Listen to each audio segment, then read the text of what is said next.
জুবিন গাৰ্গৰ মৃত্যুৰ ৮ মাহ পিছত এটা বিশেষ লিখনি উদ্ধাৰ হয় এক বিশেষ লিখনি যিহেতু জুবিন গাৰ্গক অসমবাসীয়ে হেৰুৱা ৮টা মাহ সম্পূৰ্ণ হ'ল আৰু এই ৮টা মাহৰ পিছত জুবিন গাৰ্গৰ নামত লিখা এটা বিশেষ লিখনি উদ্ধাৰ হৈছে। এই লিখনিটো মই আপোনালোকক কিছু সময় পিছত শুনাম। লিখনিটো শুনিলে আপোনালোক আচৰিত হৈ পৰিব।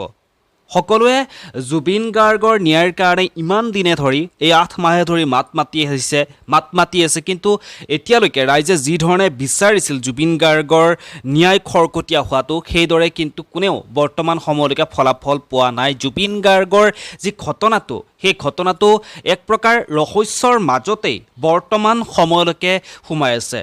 প্ৰত্যেকজন জুবিন অনুৰাগীৰে মনত জুবিন গাৰ্গ নোহোৱাৰ যি দুখ সেই দুখ কিন্তু কোনো এজন অনুৰাগীয়ে এতিয়ালৈকে মচি পেলাব পৰা নাই। আৰু বহাগ মাহ পাৰ হৈ গ'ল, একেবাৰে উৰুঙাকৈ পাৰ হৈ গ'ল। কেনেকৈ বহাগ মাহটো আহিল, কেনেকৈ বহাগ মাহৰ 30টা দিন পাৰ হৈ গ'ল কোনেও গমকেই নাপালে। আনন্দ ফূৰ্তি উল্লাসবোৰ যেন একেবাৰে নোহোৱা হৈ পৰিছে জুবিন গাৰ্গ নোহোৱা হোৱা সেই বিশেষ দিনটোৰে পৰা। এতিয়াও কিন্তু আমি সকলোৱে আইনৰ কাষলৈ আইনৰ আদালতৰ ফাললৈ চকুৰে চাই আছোঁ যেন তেওঁলোকে ন্যায় প্ৰদান কৰিব, ন্যায়ালয়ে ন্যায় প্ৰদান কৰিব। ন্যায়ালয়লৈ অপেক্ষা কৰিছোঁ, ন্যায়ালয়ে উচিত তদন্ত কৰিব জুবিন গাৰ্গৰ ঘটনাটোত আৰু যি দোষী সেই দোষীয়ে শাস্তি পাব সেই আশাৰে এতিয়া বৰ্তমান অসমৰ প্ৰত্যেকজন মানুহেই ৰৈ আছে। নিৰ্বাচন আহিল, নিৰ্বাচনৰ ফলাফল ঘোষণা কৰিলে, চৰকাৰ গঠন হ'ল।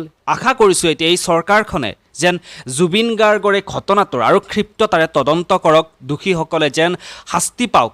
জুবিন গাৰ্গৰ যি পত্নী গৰিমা শইকীয়া গাৰ্গ সেই গৰিমা শইকীয়া গাৰ্গে যেন সকাহ পায়, তেওঁৰ যেন মনটোই শান্তি অনুভৱ কৰে।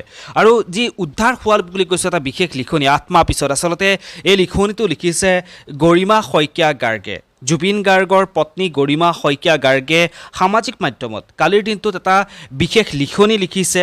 জুবিন গাৰ্গ নোহোৱা হোৱা যিহেতু ৮টা মাহ পাৰ হ'ল আৰু ৮টা মাহত কিদৰে কেনেকৈ গৰিমা শইকীয়া গাৰ্গে সময় পাৰ কৰিছে সকলোখিনি কথা কিছু শব্দৰ মাজত গৰিমা শইকীয়া গাৰ্গে লিখিছে। মই লিখনিটো আপোনালোকক শুনাইছোঁ, আপোনালোকে লিখনিটো শুনিলে আপোনালোকো আৱেগিক হৈ পৰিব। গৰিমা শইকীয়া গাৰ্গে লিখিছে ৮ মাহ সপোন হেৰাল, অনুভৱ হেৰাল, ইচ্ছা অনিচ্ছা, ভাল লগা বেয়া লগা, দিন ৰাতি, মন প্ৰাণ আস্থা, অস্তিত্বই হয়তো হেৰাল।